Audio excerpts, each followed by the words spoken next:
इस वीडियो के अंदर हम लोग बात करने वाले हैं जीएसटीआर 3B फाइलिंग के बारे में। जी हाँ, क्या क्या नए यहाँ पे चेंजेस वगैरह आ चुके हैं, स्टेप बाय स्टेप पूरा प्रोसीजर बताऊंगा। चाहे B2B है, B2C है, इनपुट टैक्स क्रेडिट को कैसे आपको रिकंसाइल करना है, जीएसटीआर 2B को आपको कैसे रीजनरेट करना है, कौन सी फील्ड्स आपकी अपकमिंग यहाँ पे आपको जो लॉक मिलने वाली है, तो सारी जानकारी दूंगा एक ही वीडियो के अंदर। तो प्लीज पूरा वीडियो यहाँ पे जरूर देखिएगा। स्टार्ट करने से पहले बताना चाहूंगा, अगर आप प्रोफेशनल एक्सपर्ट के थ्रू जीएसटी रिटर्न फाइलिंग की सर्विस अवेल करना चाहते हैं, link in the description box, आप हमारे 1500 से भी ज्यादा रिव्यूज को चेकआउट कर सकते हो। तो चलिए सबसे पहले बात करते हैं कि जीएसटीआर 3B की फाइलिंग आपको कैसे यहाँ पे प्रोसेस करनी है। तो सबसे पहले तो आप पोर्टल के अंदर चले जाइए, जो भी आपका क्वार्टर सेलेक्ट है। तो 3B को फाइल करने से पहले आपको 1 फाइल करनी पड़ती है, और 1 अगर आपकी फाइल हो चुकी है तो उसको प्लीज यहाँ पे डाउनलोड जरूर कर लीजिए। तो आप सिंपली अपनी जीएसटीआर 1 के अंदर जाइए, यहाँ पे आपको नीचे की साइड में व्यू समरी देखने को मिल जाएगा, और इसको आप एज ए पीडीएफ डाउनलोड कर लीजिए। डाउनलोड करने का सिंपल सा रीजन है क्योंकि जीएसटीआर 3B के अंदर जो डेटा आपको मिलने वाला है वो ऑटोमेटिकली जीएसटीआर 1 से प्रीफिल्ड होकर आता है।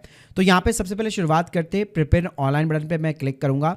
अगर देखिए, अगर आप निल की जीएसटीआर 3B यहाँ पे फाइल करना चाहते हैं तो कोई भी बहुत ही सिंपल प्रोसीजर रहता है, कोई भी आपको कुछ भी करने की जरूरत नहीं रहती। इसके पहले आपको एक क्वेश्चन पूछेगा कि आप निल की रिटर्न फाइल करना चाहते हो, तो उसको सेलेक्ट करके ओटीपी डाल के आप निल की रिटर्न फाइल कर सकते हो। लेकिन मान लीजिए अगर आपकी सेल है, या लेट्स सपोज अगर आपकी सेल भी नहीं है और आपकी सिर्फ परचेजेस है, तो भी आपको इनपुट टैक्स क्रेडिट के लिए जीएसटीआर 3B को प्रॉपर तरीके से फाइल करना होगा। अब जीएसटीआर 3B के अंदर अगर आप देखेंगे तो मेजरली यहाँ पे आपको 6 कॉलम देखने को मिलते हैं, और इसके अंदर जो सबसे इंपॉर्टेंट कॉलम होता है, सबसे पहले 3.1 होता है।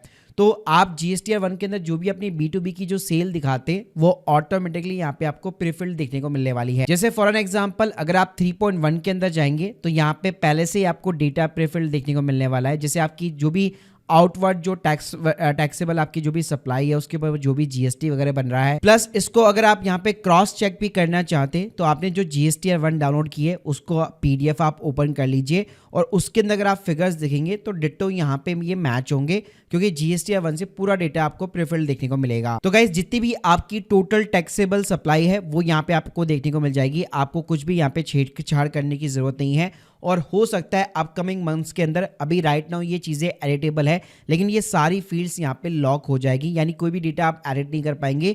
मोस्टली डेटा आपका जीएसटीआर 1 के थ्रू ड्राइव होगा। इसके अलावा कई बार यहाँ पे आपको जो है इनवर्ट सप्लाई के अंदर भी कुछ डेटा प्रीफिल्ड देखने को मिल सकता है। अगर आपके जीएसटीआर 2B के अंदर अगर आपकी रिवर्स चार्ज की लायबिलिटी है, आरसीएम वगैरह है, तो उस केस में यहाँ पे आपको डेटा जो है प्रीफिल्ड देखने को मिल जाएगा। जैसे आपकी 3.1 बेसिकली यहाँ पे जितनी भी आउटवर्ड सप्लाईज है वो यहाँ पे कंप्लीट हो जाती है। उसके बाद में मेन टेबल जो है 3.2 के अंदर आपको जाना है, जिसके अंदर आपकी सारी की सारी इंटर स्टेट जो है सप्लाई होगी।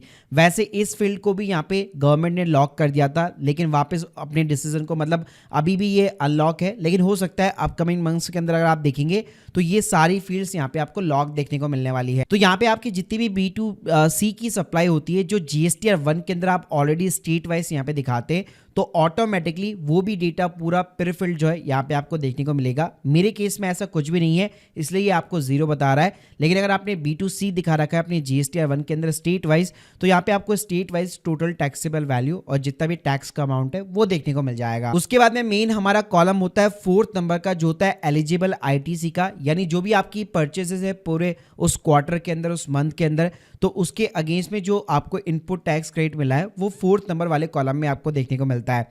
अब यहाँ पे भी अगर आप देखेंगे तो डेटा आपको ऑलरेडी यहाँ पे बेसिकली प्रीफिल्ड देखने को मिलेगा। अब यहाँ पे आपका काम क्या होना चाहिए, आपकी जो परचेजेस है वो आपको यहाँ पे रिकंसाइल करनी है। तो यहाँ पे जो डेटा ड्रिवन हो रहा है वो जीएसटीआर 2B के थ्रू हो रहा है, तो इसको फैच करने के लिए आपको सर्विस वाले सेक्शन के अंदर जाना है। वापस हम लोग रिटर्न डैशबोर्ड में चलते हैं। तो यहाँ पे अगर आप देखेंगे तो आपको जीएसटीआर 2B का यहाँ पे एक तरह से अलग से कॉलम दिखेगा। आपको सिंपली व्यू बटन के ऊपर क्लिक करना है, यहाँ पे आपको ओल्ड टेबल्स के अंदर जाना है। तो जितना भी आपको जो क्रेडिट पास दिख रहा था अभी राइट नाउ, वो सारा का सारा क्रेडिट जो है पार्टी वाइज यहाँ पे आपको देखने को मिल जाएगा। तो आपको सिंपली कुछ नहीं करना, यहाँ पे आप एक्सेल को, यहाँ पे आपको एक ऑप्शन मिलेगा, इसको आप डाउनलोड कर लीजिए। यहाँ पे आप पार्टी वाइज जो भी आपकी परचेजेस है आप 1 बाय 1 करके यहाँ पे बेसिकली रिकंसाइल कर सकते हैं कि किस पार्टी का मेरे को अपना इनपुट टैक्स क्रेडिट यहाँ पे मिल चुका है। इसके अलावा कई बार ये होता है कि यहाँ पे कुछ डेटा आपको देखने को नहीं मिलता, तो उसके लिए आपको रिटर्न्स के अंदर जाना है।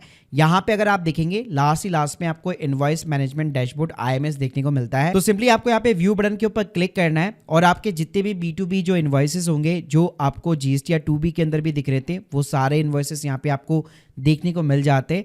तो सिंपली आपको यहाँ पे इस बटन के ऊपर क्लिक करना है तो पार्टी वाइज सारी डिटेल्स आपको देखने को मिल जाएगी। अब यहाँ पे आप देखेंगे तो आपको 1 बाय 1 करके हर एक इनवॉइस के ऊपर एक्शन लेना पड़ता है। अगर किसी इनवॉइस के ऊपर अगर आप एक्शन नहीं लेते तो वो बाय डिफॉल्ट यहाँ पे एक्सेप्ट माना जाता है। तो अगर यहाँ पे कोई ऐसा आपको इनवॉइस दिख रहा है जो आपके जीएसटी या 2B के अंदर रिफ्लेक्ट नहीं हो रहा, तो सिंपली आप इन सभी को जो है सारे रिकॉर्ड्स को यहाँ पे आप सेलेक्ट कर सकते हो और उसके अगेंस्ट में आप सारे रिकॉर्ड्स को एक्सेप्ट करवा सकते हो। और जैसे आप यहाँ पे एक्शन ले लेते हो तो वापस अगर आपको यहाँ पे रीजनरेट कराना है तो नीचे की साइड में आपको कंप्यूट जीएसटी या 2B का ऑप्शन मिल जाता है, जिसके थ्रू आप रीजनरेट भी यहाँ पे करवा सकते हो। जैसे एक बार आप यहाँ पे रिक्वेस्ट सबमिट कर दोगे, थोड़ा सा यहाँ पे आपको वेट करना है और उसके बाद में वापस आप अपने जीएसटी या 3B के अंदर आएंगे तो जो 4th नंबर का कॉलम होता है एलिजिबल आईटीसी का, वहां पे यहाँ पे आपको ऑल अदर आईटीसी वाला जो कॉलम है वहां पे आपको टैक्सेस देखने को मिल जाएगा, जिसको आप अपने जीएसटी या 2B के साथ या हम लोगों ने अभी जो रिकम्प्यूट किया उसके साथ में आप क्रॉस मैच करवा सकते हो। इसके अलावा अगर आपका कोई आईटीसी यहाँ पे रिवर्स अगर आपको करना है तो नीचे यहाँ पे आपको कॉलम्स प्रोवाइड किए गए हैं,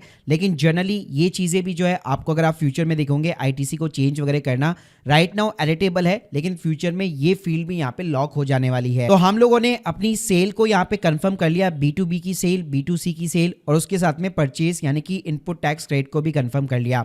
उसके बाद में लास्ट में कुछ नहीं करना, सिंपली यहाँ पे आपको सेव बटन पे क्लिक करना है। उसके बाद में सिंपली आपको प्रोसीड टू पेमेंट बटन पे क्लिक करना है। तो जितनी भी आपकी आउटपुट जो है टैक्स लायबिलिटी होगी, जैसे आप स्क्रीन के सामने देख सकते हैं, ये अमाउंट मेरे को यहाँ पे सेट ऑफ करना है। अगर आपके पास में आईटीसी पड़ा हुआ है, इनपुट टैक्स क्रेडिट पड़ा हुआ है, तो आईजीएसटी उसके अंदर सबसे पहले यहाँ पे सेट ऑफ होगा और बाद का अमाउंट उसके अकॉर्डिंग सेट ऑफ होगा। तो आपको ये मैनुअल करने की जरूरत नहीं है, सिस्टम अपने आप करके देता है। और कहीं पे अगर आपको लगता है कि गलत कर रहा है तो यहाँ पे आप मैनुअली भी जो है इनपुट अमाउंट इनपुट करके इसको डिवाइड करके भी यहाँ पे आप सेट ऑफ कर सकते हो, लेकिन वो आपको रूल्स के अकॉर्डिंग ही करना पड़ेगा कि पहले यहाँ पे सबसे पहले आपको अपना जो आईजीएसटी है वो आपको फुल यूटिलाइज करना पड़ेगा। और अगर आपके पास में आईटीसी अवेलेबल नहीं है तो यहाँ पे आप लास्ट वाले कॉलम के अंदर जाएंगे तो यहाँ पे आपको एडिशनल कैश रिक्वायर्ड के अंदर कॉलम के अंदर यहाँ पे आपको अमाउंट दिखाने लगेगा, जिसका आप पेमेंट जो है चालान क्रिएट करके यानी यूपीआई नेट बैंकिंग के थ्रू आप कर सकते हो। तो मेरे पास यहाँ पे सफिशिएंट इनपुट टैक्स क्रेडिट है, तो मैं simply make payment and post credit ledger के ऊपर क्लिक करूंगा, एग्री एंड कंटिन्यू करूंगा, यस बटन के ऊपर क्लिक करूंगा तो मेरी सारी लायबिलिटीज यहाँ पे सेट ऑफ हो जाएगी। उसके बाद में खाली आपको सिंपली प्रोसीड करना है और एक ओटीपी डाल के आप अपनी जीएसटी या 3B को सबमिट करा सकते हो। और इसी तरह अगर आप जीएसटी या 1 फाइलिंग भी सीखना चाहते हैं तो उसके ऊपर भी मैंने एक पूरा डिटेल वीडियो यहाँ पे क्रिएट किया हुआ है।